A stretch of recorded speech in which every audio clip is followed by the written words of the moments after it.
بسم اللہ الرحمن الرحیم۔ مولانا جلال الدین رومی کی لکھی ہوئی ایسی باتیں جو آپ میں ایک نئی روح پھونک دیں۔ وہ فرماتے ہیں کہ ہمسائے کا حق اس قدر ہے جس قدر والدین کا حق ہے۔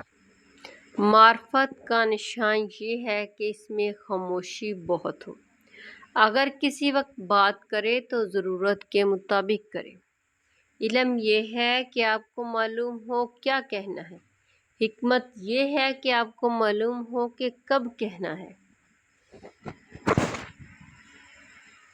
نیک لوگوں کی صحبت اختیار کرو کیونکہ ان کی صحبت سے بڑا اثر پڑتا ہے۔ پرندے جب اڑنے کی ٹھان لیں تو ہوا کو بھی راستہ دینا ہی پڑتا ہے۔ اللہ کو خوش رکھنا ہے تو 3 لوگوں کو خوش رکھو: غربا، مساکین، دکھی اور بے سہارا کو۔ زندگی میں 2 لوگوں سے دور رہنا، ایک مصروف اور دوسرا مغرور، کیونکہ مصروف اپنی مرضی سے بات کرتے ہیں، مغرور اپنے مطلب کے لیے یاد کرتے ہیں۔ کسی بھی چیز سے پریشان ہونے کی ضرورت نہیں ہے میرے دل، نہ تو یہ درد ہمیشہ رہنے والا ہے اور نہ ہی یہ زندگی۔ اس انسان کا رزق کبھی نہیں بھر سکتا جس میں یہ 2 عادات ہوں: ناشکری کرنا اور رضا نہ کرنا۔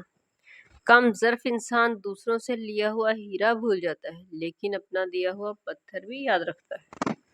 کسی نے مولانا رومی سے پوچھا، میرا دل تو بہت چھوٹا ہے اور دنیا تو بہت بڑی ہے، اس میں اپنے دل میں کیسے سما سکتا ہوں؟ مولانا نے کہا، تمہاری آنکھیں بھی تو بہت چھوٹی ہیں، وہ تو ساری دنیا سما لیتی ہیں۔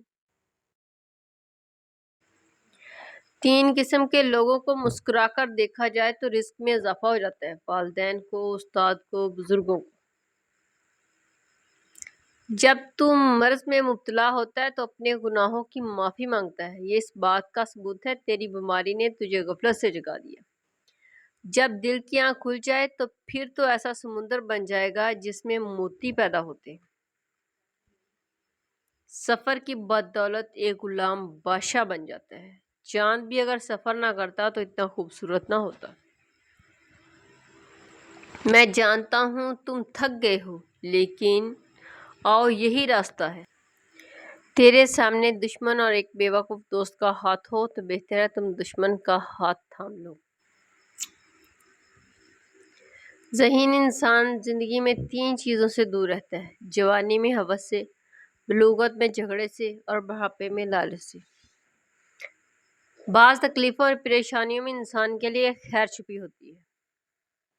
اللہ تعالیٰ اسے ولی بنا لیتا ہے جو بندہ یہ 4 کام کرتا ہے: کم کھاتا ہے، کم سوتا ہے، کم بولتا ہے اور لوگوں سے میل جول کم کرتا ہے۔ معزز بننا چاہتے ہو تو دوسروں کی عزت کرو کیونکہ یہ کام معزز بندہ ہی کرتا ہے اور یہی انسانیت کا کمال ہے۔ آپ کا دل ایک سمندر کے برابر ہے، جاؤ اپنے آپ کو اس کی چھپی ہوئی گہرائیوں میں تلاش کرو۔ حکمت تلاش کرو، علم نہیں۔ علم ماضی کا ہے، حکمت مستقبل کی ہے۔ غم مت کریں، جو چیز آپ سے چھن گئی ہے وہ کسی اور شکل میں آپ کو ضرور ملے گی۔ سنو اور نہ تمہاری زبان تمہیں بہرا کر دے گی۔ جب آپ پیدا ہوئے تو آپ روئے اور دنیا خوش ہوئی۔ آپ زندگی ایسے جیو جب آپ مرے تو دنیا روئے اور آپ خوش ہوں۔ میں گانا چاہتا ہوں جیسے پرندے گاتے ہیں، اس بات کی فکر کیے بغیر کہ کون سنے گا اور کیا سوچے گا۔ ہم سب کے اندر 2 بھیڑیے لڑ رہے ہیں، پہلا برا ہے، دوسرا اچھا۔ جیتے گا وہی جسے تم کھلاؤ گے۔ تم سمندر میں ایک قطرہ نہیں ہو بلکہ تم ایک قطرہ ہو جس میں پورا سمندر ہے۔ صبر دراصل یہ ہے جو تکلیف تمہیں پہنچے تم اس پر آہذاری نہ کرو۔ ان لوگوں کا رزق اور دولت اور عزت ہمیشہ کم رہتی ہے جو دوپہر کے وقت ظہر کی نماز ادا نہیں کرتے۔